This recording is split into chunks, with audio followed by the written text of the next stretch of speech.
I was 13 when my parents dropped me off at my aunt's for the summer. They never came back. I spent years making excuses to friends. They're just busy with work. My aunt never told me the truth.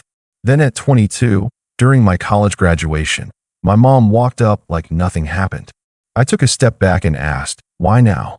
That night, she messaged me, "Can we please start over?" I'm a 22-year-old woman named Lila, and my family situation has always been, well, complicated, to say the least.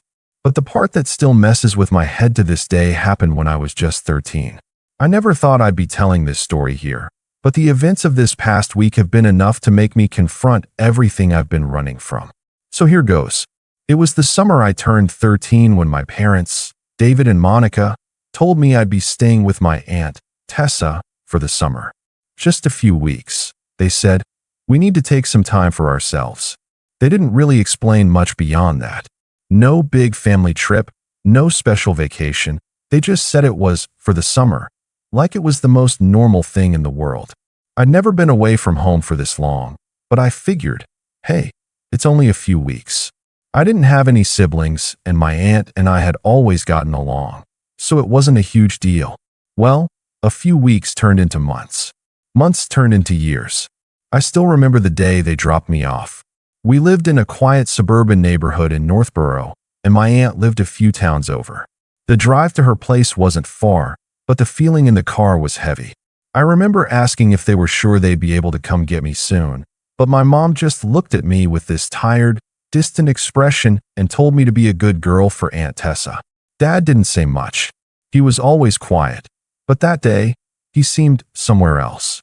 Like he wasn't even there. I remember walking into Aunt Tessa's house that first day.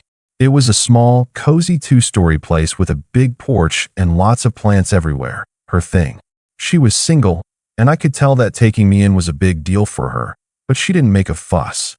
She made me feel welcome right away, offered me cookies, and told me to make myself at home. And for the first few weeks, things were fine. But then, well, things started to change.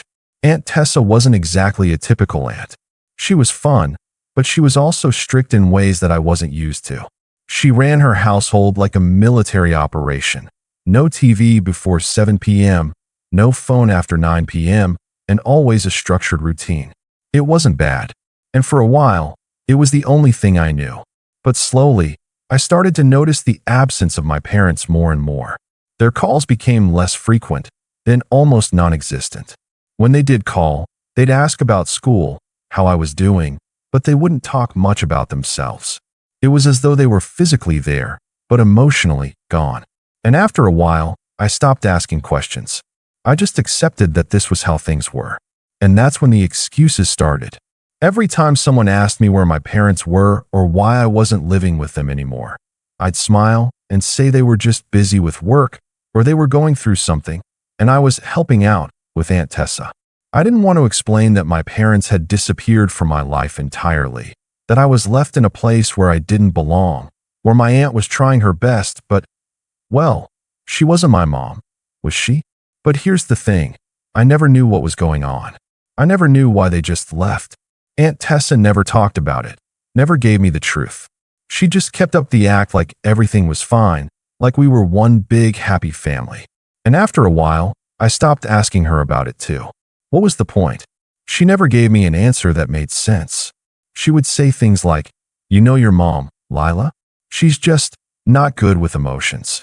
But that was it. Nothing more. It wasn't until my 18th birthday that things finally cracked. I had come to terms with the idea that my parents weren't coming back. I wasn't mad anymore, just resigned. But then one day, I found an old letter. It was buried in a box in Aunt Tessa's attic, one that had been there for years, gathering dust. It was a letter from my mom to my aunt, and when I read it, my whole world shattered. The letter wasn't just a letter.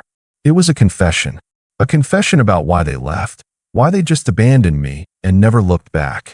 I didn't read it all in one go. I couldn't. The words blurred together, but I couldn't stop myself. I kept reading, my hands shaking. My mom had written about how she and my dad had been struggling for years, financially, emotionally, you name it. But it was the last part of the letter that hit me the hardest. The part where she wrote, I just can't do it anymore. I need space. I need to get away from her. Tessa, please take her. We can't be responsible for her anymore. Just like that. And that was when I realized they didn't just drop me off for the summer. They didn't just need a break. They gave me away. And for years, I thought it was because I wasn't enough, that I wasn't worth keeping. That day, I burned the letter. I went on with my life, graduating high school, going to college. But I never forgot what I read that day. And then, just a few days ago, something happened that I wasn't ready for. It was graduation day, my college graduation. The one day I'd been working toward for years. I was surrounded by friends, people who had supported me, who had no idea about my past, no idea what I'd been through. And there, sitting in the audience, was my mother. I didn't notice her at first. I was too busy, too caught up in the moment. But then, after the ceremony, as I was walking down the steps to meet my friends, I saw her. She was standing there, smiling like nothing had ever happened, like the last 9 years hadn't existed.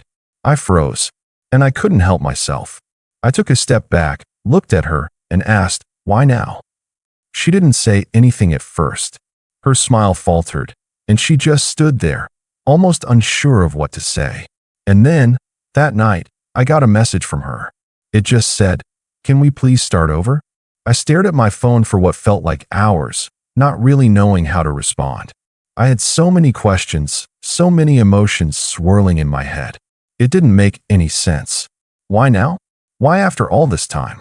I remember, not even 2 years ago, when I had finally accepted the reality that my parents had just left me. I stopped hoping for a phone call, stopped hoping for any kind of explanation. I had already started to build my life without them. I'd created new routines, formed friendships, and focused on my studies, all while keeping the truth hidden from everyone around me. No one knew about the letter I had found, the dark secret my parents had buried in their wake. So when I saw my mom there, standing like nothing had happened, it was like I was seeing a ghost. She didn't even look different, still the same cheerful, slightly distant woman I had known as a child. But there was no recognition of the pain, the absence she had created in my life. No apology. Nothing. After a few days of sitting with the message, I still hadn't responded. It felt wrong, like I was supposed to fall back into place as if I was just waiting for them to come back all these years. But that wasn't what I'd been doing. I'd built myself from the ground up, without them. Then came the phone call. I was at home, sitting on the couch after a long day, trying to catch up on some work. The call came in from an unknown number. I hesitated for a second before answering. "Hello. Lila, it's your mom." Her voice was soft, almost apologetic, but it didn't have the warmth it used to. It was the voice of someone who didn't know how to fix things, but was trying. I almost hung up right there, but instead, I said, "Why are you calling?" "I know you're angry with me," she started, her voice shaking a little. "But I need you to know that I never meant to hurt you." I wanted to laugh, to scream, but I just stayed quiet. She continued, "I've thought about you every day, Lila. But it was hard. Your dad and I were just in such a bad place. We thought we were doing what was best for you. We thought." I cut her off, my voice sharp. "What was best? You think abandoning me was what was best?" There was a long pause. For a moment, I thought she was going to hang up, but then she spoke again, her tone defensive. "You don't understand. We were struggling. Your dad, he just couldn't handle the pressure.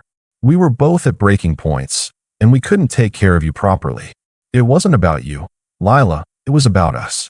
We didn't have the strength. So you just gave me away?" I asked, my voice steady despite the turmoil inside. "You just left me at Aunt Tessa's and never looked back? No explanation, no contact. You let me think I wasn't important enough to come back for." She was quiet again, longer this time. I could hear her breathing on the other end, her regret hanging in the air. Finally, she said, "I'm sorry, but I'm here now, and I want to fix this. I want us to start over." I didn't know what to say. The words felt hollow, like a script she had rehearsed 1,000 times, ready to pull out when the moment was right. The same script she had used for years, in every letter, every phone call, excuses, excuses, excuses. At that moment, I realized something that I hadn't fully processed until then. This wasn't about me. It never had been. It was about her. About her guilt, Her need to feel like she could fix things, like she could be the parent she never was. It wasn't about repairing the broken pieces of my childhood, the years I spent wondering if I was abandoned because I wasn't enough. It wasn't about facing the truth of what they'd done. It was about making her feel better. It was about her trying to reclaim something that had never belonged to her in the first place. I wasn't sure if she even understood how deep the damage went, how much she had scarred me, even without laying a finger on me. She hadn't been there when I needed her the most. She wasn't there when I cried myself to sleep, wondering if she'd ever come back for me. She hadn't been there for the sleepless nights, the awkward moments at school when I had to lie about my parents being busy with work for the 100th time. I wasn't sure if she even could understand. So, what? You think I can just forget all those years? Just forgive you for giving me up like I didn't matter? I asked, my voice trembling with barely contained anger. How am I supposed to believe that now? After everything? There was a heavy silence before she replied, her voice quieter. I never wanted to hurt you, Lila. I'm not asking you to forget. I'm just asking you to let me try. I had never felt so conflicted in my life. Part of me wanted to let her in, to take that step toward healing, but another part of me felt like I'd be giving up everything I had built. I had spent years making excuses, pretending everything was fine when it wasn't. And now, after all this time, she was asking for my forgiveness. She wanted to start over, like flipping a page and pretending the past hadn't happened. I wanted to ask her why it had taken so long. I wanted to demand answers. But somehow, I knew I wasn't going to get them. Not the real answers. Not the ones I needed. I felt something shift in me then. A cold realization. This wasn't just about forgiveness. This wasn't about starting over. This was about me. About my choices now. About what I was going to do with the years I had spent without them. I hung up the phone. The next morning, I received another message, this one from my father. It was the same. Just a simple, I'm sorry, and a request to talk. And that's when I realized something else. I had to stop waiting for them. They weren't going to fix this, no matter how many times they tried to apologize. I had to stop looking for answers that weren't there. But then again, that didn't mean I had to just let them back into my life without consequences. After I hung up on my mother that morning, the weight of her words and actions started to sink in. For a long time, I had been trying to justify their absence, telling myself they were just struggling, that they'd come back for me when they were ready. But the truth was clear now. I was never part of their plans. I wasn't a priority. I was a casualty of their selfishness. And as much as I wanted to just wash my hands of the whole situation, I knew there was unfinished business. For years, I had let their abandonment define me without ever confronting it. The more I thought about it, the angrier I became. Anger wasn't something I allowed myself to feel often, but now it seemed like all those buried emotions were demanding attention. And the more I dug into the past, the more I realized just how much they had taken from me. It wasn't just about the years they took from me. It was the way they had left me hanging, the way they didn't even give me the courtesy of an explanation. I wasn't a kid anymore. I was an adult, and I had every right to demand answers. But more than that, I had the right to make sure they didn't get away with what they'd done. They couldn't just show up years later, expecting to walk back into my life like they hadn't destroyed it. I started by gathering the evidence. I still had that letter from my mother, the one that laid out the truth of their abandonment, the one that proved, beyond a shadow of a doubt, that they had chosen to leave me. I'd burned the letter before, but over the past few days, I had started to regret that decision. It would have been the perfect weapon. So, I went back to Aunt Tessa's house, to the attic where I had found it, hoping there was some other clue, some detail I had missed that could help me make my case against them. And that's when I found it, the second letter. This one wasn't from my mom. It was from my dad. It was short, not like the other one, full of excuses and self-pity. This one was cold, calculated. It made my stomach turn as I read the words. He didn't apologize. There was no remorse. He wrote that my mom had been unstable and that he had been trying to keep it together for my sake. But in the end, he just couldn't do it. So he let her handle it. He handed me off to Aunt Tessa like a problem to be solved. The letter ended with a blunt statement. We did what we had to do. Don't hold it against us. Just like that. I stared at that letter for what felt like hours. The more I read it, the more my anger built. It wasn't just about their absence. It was about how they had made me feel like I was the problem. Like I was the one who needed to be fixed. They'd never apologized for what they'd done. They had never admitted that their choice to leave me had been wrong. But this letter was proof. It was a weapon I could use, something concrete to show how little they had cared. How little they had ever cared. I couldn't let them just walk back into my life, asking for forgiveness like they hadn't completely abandoned me. No, they would have to pay for this. But I had to be smart about it. I didn't want to confront them directly, not yet. No, I had to play the long game. I had to make them understand that their absence, Those years they spent pretending I didn't exist came with consequences. So I started to formulate a plan. The first part of the plan was simple. I wasn't going to give them the satisfaction of seeing me struggle with their return. If they thought I'd be waiting for them to fix things, they were wrong. I made it clear to my friends and the people closest to me that I wasn't interested in any reconciliation. I wasn't about to let them waltz in like nothing had happened, pretending they could just erase years of pain with a couple of kind words. I started cutting off communication. Every time they reached out, I made sure I was busy, that I had other things going on in my life. I ignored their messages, their calls. When they showed up at my door one evening, unannounced, I didn't even answer. I could see the frustration in their messages. Why aren't you responding? We're trying to make this work. And that was when the real fun began. I started to manipulate the narrative. I posted about the abandonment on social media, carefully crafted posts that shared just enough to get people talking without revealing everything. I made it look like I was the one who was hurt, the one who had been wronged by the people who were supposed to love me. Slowly, the story began to spread. Friends, acquaintances, even people I barely knew started messaging me, offering their sympathy, their support. And as the sympathy rolled in, so did the consequences for my parents. I knew it was risky, but I didn't care anymore. My mom and dad weren't going to get away with what they did. And the more I thought about it, the more I realized that I wanted them to suffer, at least a little, before they could just sweep back into my life like nothing had ever happened. So I started with small things, sending their names to the local news outlets, mentioning how they'd abandoned their only daughter. The angle wasn't sensationalist or cruel, but it was enough to make people question them. Enough to make my parents uncomfortable in their own skin. And the more I did it, the more I watched them squirm. The more they reached out to me, trying to fix things, trying to repair the damage. But I wasn't ready to let them off the hook just yet. No, I had to make them sweat a little longer. I wasn't just going to let them come back into my life, expecting to start over. I was going to make sure they knew exactly what it felt like to be abandoned, to have the tables turned on them. Because I wasn't that little girl anymore. I wasn't going to beg for their love. As the days turned into weeks, my plan unfolded slowly but steadily. Every time my parents reached out, trying to reconnect, I ignored their calls, their messages, their letters. I wanted them to know what it felt like to be left out in the cold, waiting for something that was never going to come. I made sure that anyone who could potentially help spread the word about their abandonment, friends, acquaintances, even distant relatives, knew the full story. The narrative I carefully crafted began to take on a life of its own. My parents, once the pillars of my childhood, were now just two people desperate to reclaim what they had so carelessly abandoned. Eventually, the whispers reached them. Their friends started pulling away, giving them cold shoulders at social events. It wasn't just that I was silent. It was that the story of their neglect was out there, and it was starting to tarnish their image. The facade they had built of being the perfect, hardworking couple was cracking. People who had once supported them now started questioning their character.